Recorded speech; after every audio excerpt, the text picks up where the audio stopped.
Alors, quand on parle de Charlotte Salomon, la grande question, et je rejoins là France Weiss, c'est de savoir comment aborder son œuvre, parce que son œuvre est monumentale, elle est tellement riche, tellement complexe, qu'on ne sait plus par où commencer, et parfois l'on s'y perd. Alors, je vais tout simplement commencer par une petite introduction pour vous situer Charlotte Salomon. Charlotte Salomon est née en 1917 à Berlin, dans une famille de la bourgeoisie, haute bourgeoisie, une famille juive assimilée. Son père est chirurgien, professeur à l'université. Sa mère vient d'une famille de la haute bourgeoisie. Une famille très intellectuelle, c'est l'élite intellectuelle juive de Berlin. Il côtoie Thomas Mann, Albert Einstein. Bon, ce sont juste quelques références. C'est dans cet univers-là qu'elle grandit, euh, mais jusqu'en 1933, où les nazis arrivent au pouvoir. Et à ce moment-là, sa vie change, sa vie bascule. D'abord, sa famille pensent qu'ils peuvent vivre en Allemagne, faire avec la situation en se repliant dans la communauté juive. Son père trouve du travail en tant que médecin au sein de la communauté. Pardon, je suis passée trop vite en 1933. Avant cela, il y a un événement dramatique dans la vie de Charlotte Salomon, et c'est le décès de sa mère lorsqu'elle a 8 ans. On lui dit à l'époque que sa mère est morte de la grippe. On verra par la suite que c'était un mensonge. Donc, et ce qui se passe après, suite au décès de sa mère, c'est que son père se remarie avec une chanteuse d'opéra, Paula Lindbergh. Elle s'appelait Lévy, elle a changé son nom pour des raisons de carrière, une chanteuse d'opéra qui remporte beaucoup de succès. Et encore, là encore, elle introduit Charlotte Salomon donc dans ce milieu de la musique à Berlin. Leur maison est un peu comme un salon où se côtoie donc l'intelligentsia. 1933, donc l'arrivée de Hitler au pouvoir. Et ça change, ce qui change donc, c'est que le père de Charlotte Salomon, il est, comment dire, euh, j'ai les mots qui me viennent en anglais, excusez-moi. Euh, Pardon. Il ne peut plus exercer sa profession. Voilà, enfin, et sa belle-mère est tuée, est tuée lorsqu'elle performe sur scène. Et donc, son père trouve du travail au sein de la communauté, et sa belle-mère, Paula, fait partie du Kulturbund, cette organisation qui avait été créée pour offrir un soutien essentiellement aux musiciens juifs. Et à ce moment-là, une, nouve- une nouvelle figure entre dans la vie de Charlotte Salomon, c'est le professeur de chant qui s'appelle Alfred Wolfson, le professeur de chant qui va avoir une influence majeure sur Charlotte Salomon, puisqu'elle va tomber amoureuse de lui, et elle va être très euh, influencée par ses théories. Donc, ensuite, 1935, Charlotte Salomon entre à l'Académie des Beaux-Arts de Berlin parce que son père était un ancien combattant, et parce qu'elle est jugée comme étant non nocive ou ne représentant pas de danger majeur pour les Ariens, parce qu'elle a une personnalité timide, elle ne peut pas rester bien longtemps à l'académie parce que l'environnement est trop difficile et antisémite. Et donc, suite à cela, donc elle quitte l'académie. Un peu plus tard, il y a les événements qu'on a appelés Kristallnacht, les pogroms de novembre. Son père est arrêté. Il est déporté à Sachsenhausen où il subit les travaux forcés. Grâce au réseau de sa belle-mère, elle parvient, donc la belle-mère Paula parvient à faire libérer son mari. Et lorsqu'il revient donc à la maison à Berlin, ils comprennent que cette situation qu'ils jugeaient passagère ne l'est pas et qu'il faut impérativement fuir. Le père de Charlotte Salomon est trop faible pour pouvoir voyager et c'est donc Charlotte Salomon qui voyage toute seule. Elle a 21 ans, elle va rejoindre ses grands-parents qui se trouvent à Villefranche-sur-Mer, c'est là où ils se sont réfugiés. Alors, je vous ai donné donc cette introduction et je vous propose de découvrir Charlotte Salomon à Villefranche-sur-Mer. Vous voyez donc deux images qui représentent deux peintures réalisées par Charlotte Salomon. Les deux montrent donc ce bleu azur de... Vous voulez éteindre la lumière pour mieux voir? Alors, on me fait signe qu'il est peut-être préférable. Ah, alors, je ne sais pas, comme vous voulez. Peut-être qu'on peut un petit peu, non vers cette partie-là de la salle, je ne sais pas. Donc, vous avez entre ces deux œuvres qui représentent toutes les deux le bleu du ciel et l'azur de la mer, où nous avons dans ces deux œuvres aussi cette fusion entre le ciel et la mer. Entre ces deux, il y a le parcours, le cheminement artistique de Charlotte Salomon qui a lieu à Villefranche-sur-Mer. Et c'est pour cela que j'ai choisi aujourd'hui d'aborder donc cette immense personne et artiste qu'est Charlotte Salomon à travers le lieu, à travers la thématique du lieu, car à mon sens, Villefranche et ses environs, c'est Nice et c'est Saint-Jean-Cap-Ferrat, Villefranche ou la Côte d'Azur, ce sont en quelque sorte les coulisses de Vie ou Théâtre, son œuvre majeure, et c'est là où finalement elle grandit, elle évolue artistiquement, c'est là où tout se joue, c'est là aussi où elle sera arrêtée, déportée à Auschwitz, où elle sera assassinée.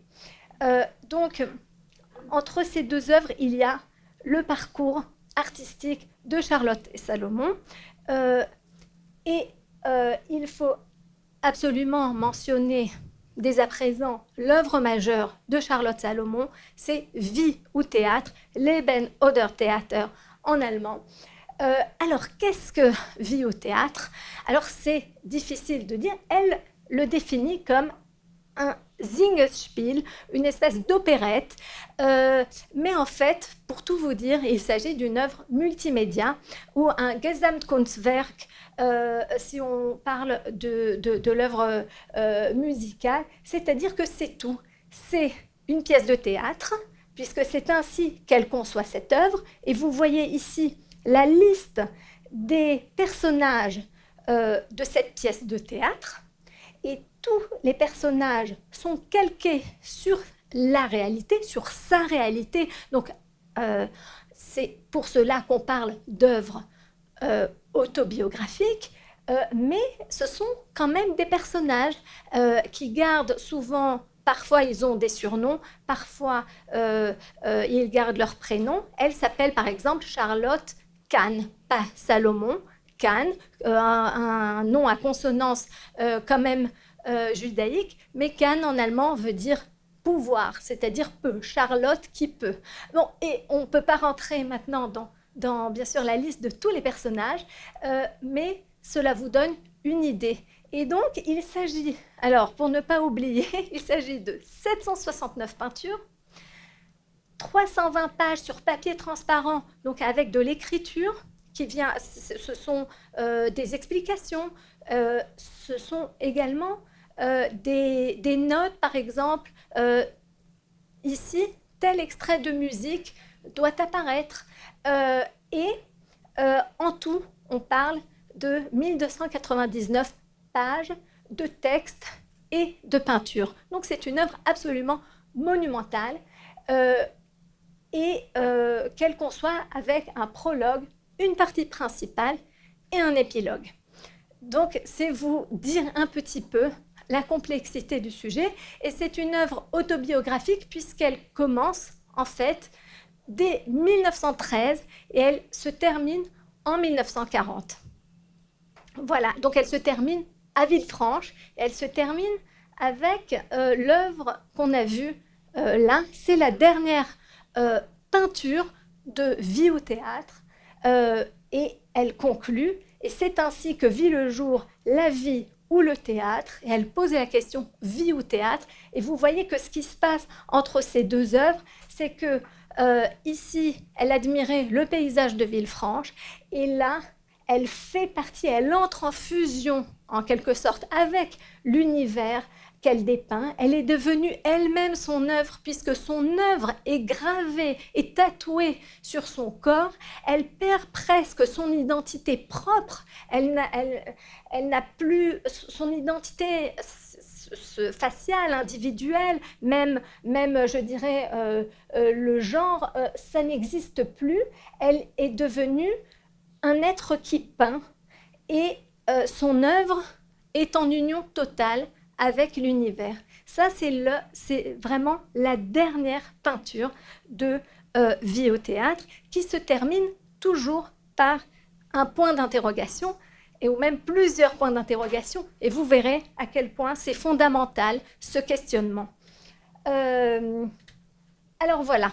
Et donc ça, c'est le moment du départ. C'est ce moment où, après que son père a été internée à Sachsenhausen, elle est là, elle a cette phrase terrible, j'en ai marre de cette vie, j'en ai marre de cette époque, et puis ce moment où elle doit rassembler tout son univers et le faire contenir en une valise pour aller rejoindre ses grands-parents à Villefranche-sur-Mer. Ce sont ses grands-parents maternels, donc les parents de Franziska, sa mère qui est morte lorsqu'elle avait 8 ans,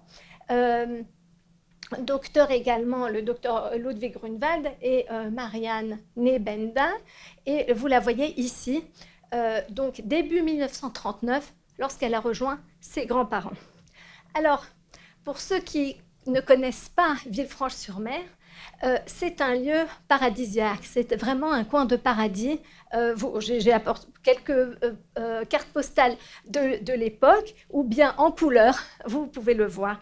Et donc, Charlotte Salomon, quand elle s'y trouve, tout d'abord, elle ressent un élan de liberté. Et c'est ça qui transparaît à travers ses œuvres. Et ces œuvres qu'on croyait perdues ont été retrouvées il y a de cela quelques années par nos équipes à Yad Vashem. Et elles se trouvent aujourd'hui à Yad Vashem où vous pouvez venir les admirer puisqu'il y a une exposition permanente des œuvres de Charlotte Salomon à Yad Vashem. Donc vous voyez cette liberté après des années de persécution puisqu'elle part fin 1938, elle a subi 5 ans de persécution.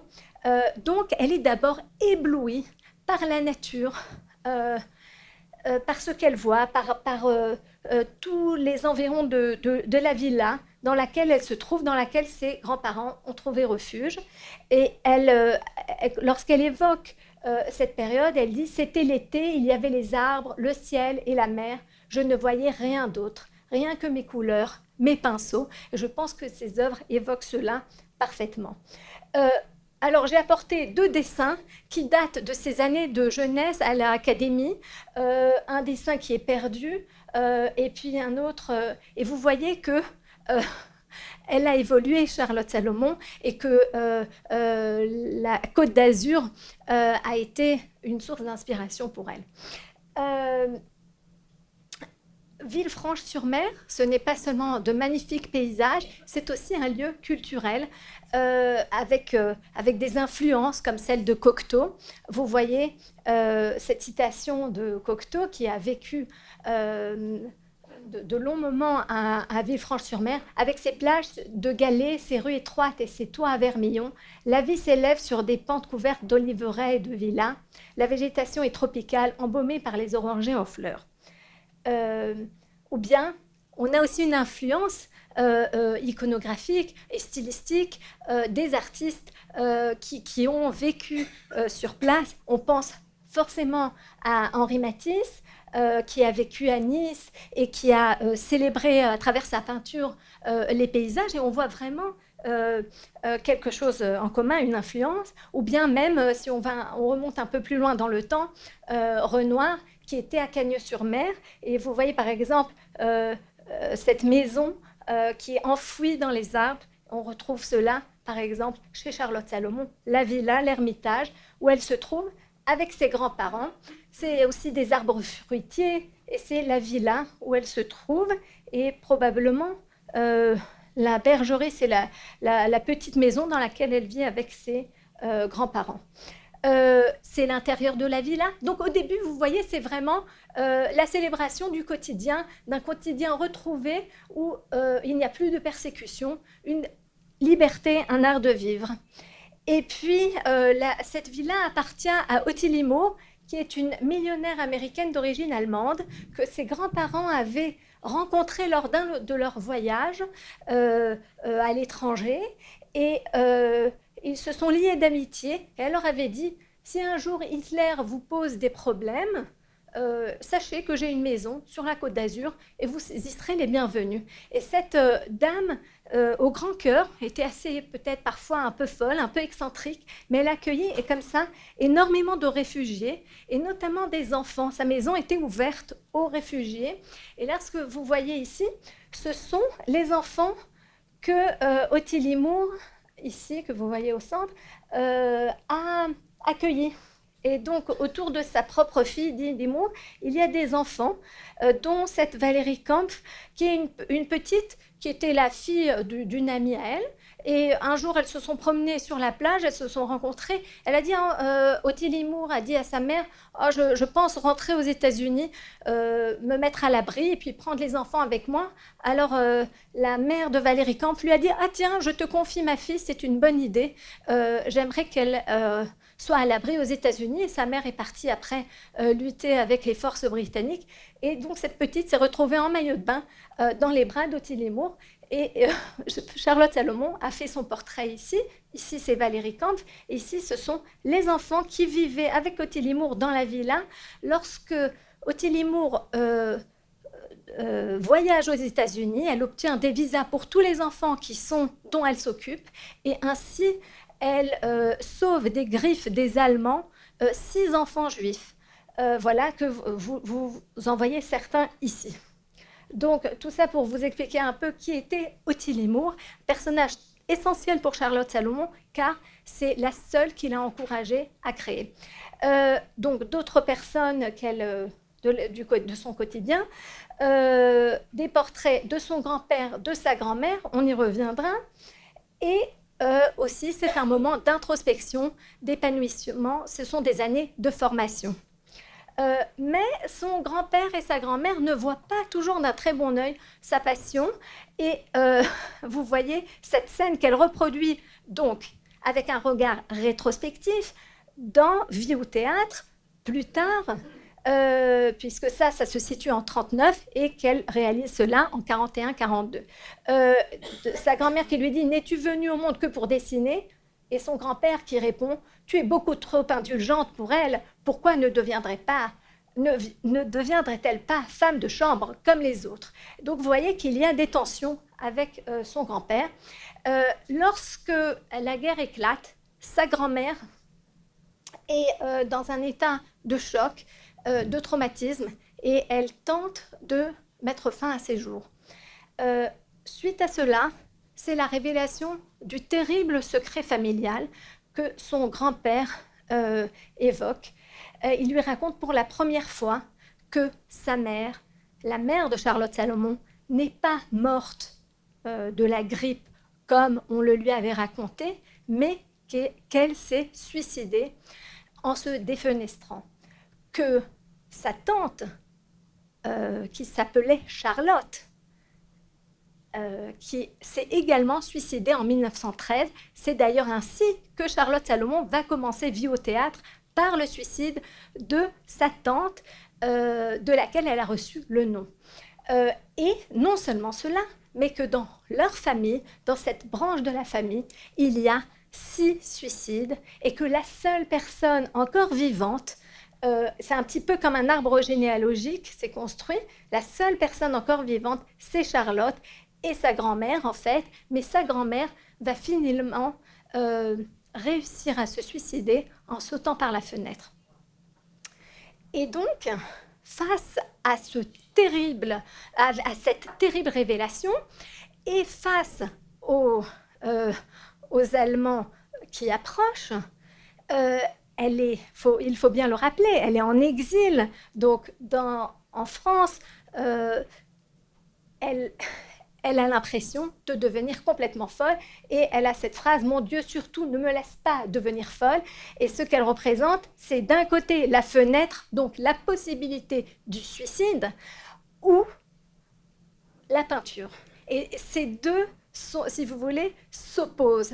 Le salut et le salut pour elle, c'est la création. Et c'est ce qu'elle choisit en se remémorant les thèses philosophiques de son ami que j'avais évoqué précédemment, son ami Alfred Wolfson, duquel elle était tombée amoureuse, le professeur de chant de sa belle-mère, Paula, qui avait une théorie, qui lui-même était rescapé de la Première Guerre mondiale. Il avait été considéré comme mort et il en était revenu complètement traumatisé, mais il avait élaboré une théorie comme quoi, si on avait affronté une fois dans sa vie la mort, à travers la création, à travers l'art, on pouvait ressusciter et que même pour pouvoir véritablement créer, il fallait avoir goûté en quelque sorte à la mort. Et l'art constitue une réponse ou un moyen de lutter contre la mort. Et donc, vous voyez, ça c'est Alfred Wolfson, ça c'est, si vous voulez, la relation complexe qu'elle a. On ne saura pas, était-ce un amour platonique ou pas, parce que c'est un amour en tout cas passionnel. Et il faut savoir qu'aujourd'hui, cela nous intéresse peut-être un peu moins, mais peut-être le personnage qui reçoit le plus d'ampleur dans Vie ou Théâtre, c'est Alfred Wolfson, et c'est la relation à Alfred Wolfson qui occupe la plus grande partie de Vie ou Théâtre. Et donc ça, ce sont les théories, il parlait beaucoup, et elle avait une grande conscience, aussi une grande lucidité, même par rapport à son personnage. Voilà, il survécut à la guerre. Et Vie au Théâtre, et donc c'est à ce moment-là, quand elle choisit la vie, malgré ses antécédents familiaux, lorsqu'elle choisit la vie, elle crée Vie au Théâtre, cette œuvre majeure qu'elle dédie à Ottilie Moore, cette dame qui avait accueilli ses grands-parents et tant d'autres réfugiés à Villefranche-sur-Mer. Vous voyez ici Ottilie Moore, donc dédiée à Ottilie Moore, et là ce sont les trois parties qui constituent Vie au Théâtre. Et il faut savoir qu'Ottilie Moore est la personne qui l'a encouragée, qui lui a donné de l'argent. Par exemple, elle a acheté ses œuvres et elle l'a encouragée. Et par exemple, elle l'a encouragée quand elle a su qu'elle voulait créer quelque chose d'exceptionnel. Elle lui a probablement donné de l'argent pour qu'elle puisse se réfugier à la Belle Aurore, dans cet hôtel, à Saint-Jean-Cap-Ferrat. Et c'est là où elle crée Vie ou Théâtre, cette œuvre monumentale de près de 1300 pages. Alors, je dois faire vite, donc j'avance. Donc, Vie au Théâtre. Et à la fin de Vie au Théâtre, elle et son grand-père sont déportés pour quelques semaines à Gurs et on se rend bien compte qu'il y a une situation complexe entre elle et son grand-père. Ça, c'est vers la fin de Vie au Théâtre. Charlotte Salomon dit à son grand-père « Tu sais, grand-père, j'ai comme le sentiment qu'on devrait reconstruire le monde entier. » Et son grand-père lui répond « Vas-y, tue-toi une bonne fois pour toutes, que l'on en finisse avec ces fadaises. » Alors, ce sont des propos choquants et vous pouvez comprendre pourquoi, ou peut-être pas, mais on peut aisément comprendre pourquoi, en 1963, lors de la première publication, ces propos ont été censurés par la famille, parce qu'il faut dire que le père de Charlotte Salomon, donc le professeur Salomon, et sa femme Paula Lindbergh ont survécu et ils ne voulaient pas présenter le grand-père sous un aspect négatif. 1912, 1911, pardon, 2011, 2012, il y a ce film réalisé par Franz Weiss, ici présent. Et dans ce film, nous avons une révélation. Et la révélation, c'est que après l'épilogue, il y a des pages et des pages certaines pages avaient disparu. Certaines pages avaient été arrachées. On savait qu'il manquait quelque chose. Et Franz Weiss, dans son film, qui fait l'effet d'une bombe, je dois dire, dans ce film documentaire, il raconte que lorsqu'il a réalisé son premier film de fiction sur Charlotte Salomon, il a donc passé des heures et des heures avec Paula, la belle-mère de Charlotte, qui lui a confié, qui lui a montré les pages manuscrites qui viennent conclure Vie au théâtre. Et Franz Weiss a copié ces pages et Paula les gardait dans un coffre, je crois, et ensuite, plus tard, ces pages ont disparu.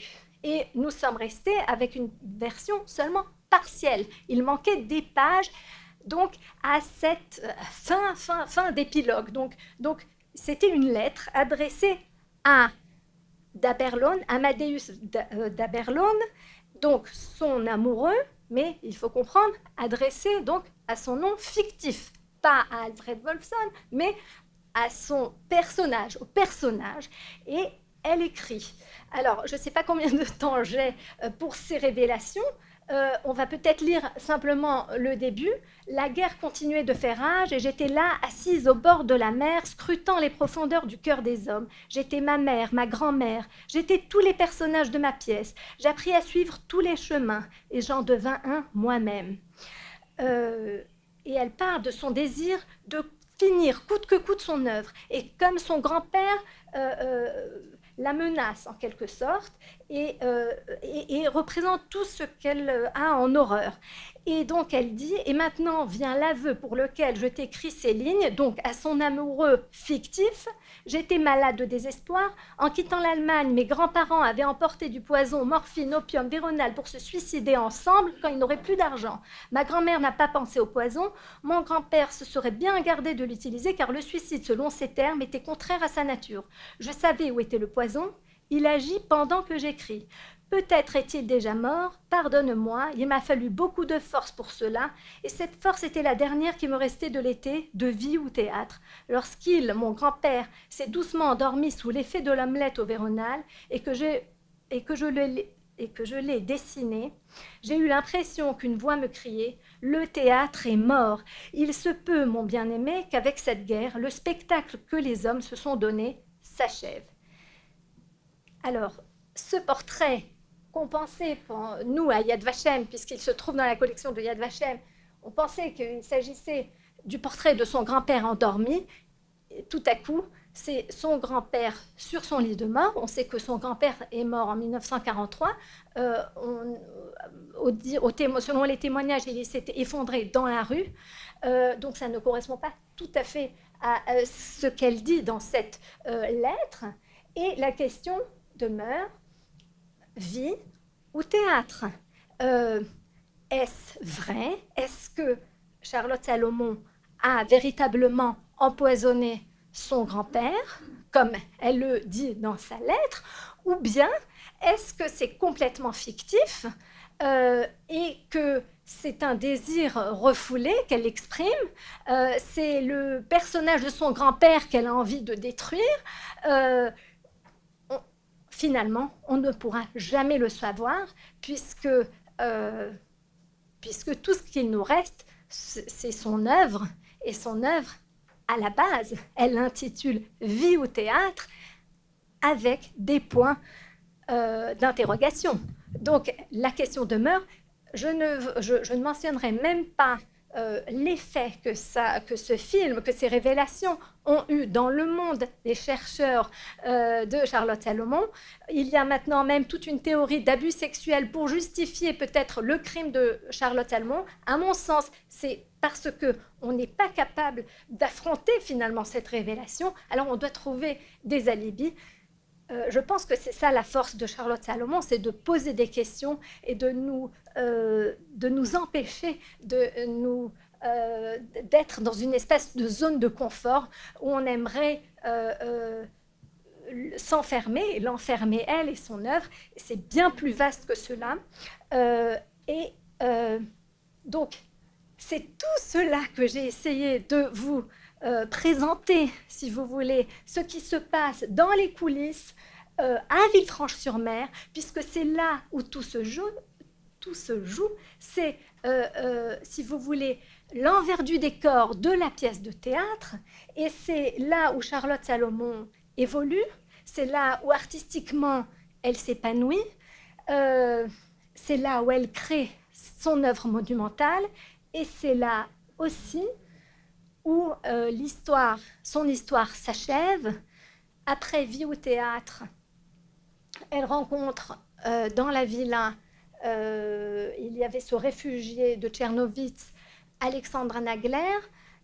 Donc, il parle allemand comme elle, il est donc Autriche, il a vécu en Autriche, et il tombe amoureux, elle tombe enceinte, il se marie à la mairie en été 43, et puis en septembre, ils sont tous les deux arrêtés à la villa de l'Ermitage. Donc lorsque je dis que Villefranche-sur-Mer est le lieu où tout se joue, là encore, ils sont arrêtés à la villa l'Ermitage par la Gestapo.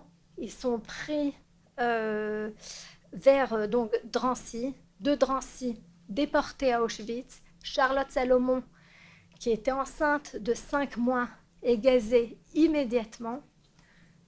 Son mari, Alexandre, est envoyé aux travaux forcés. Il succombe début janvier 1944.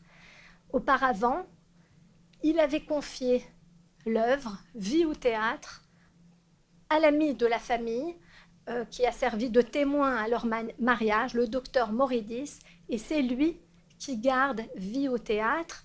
Après la guerre, Ottilie Moore revient à Villefranche. Le docteur Moridis lui remet Vie au théâtre.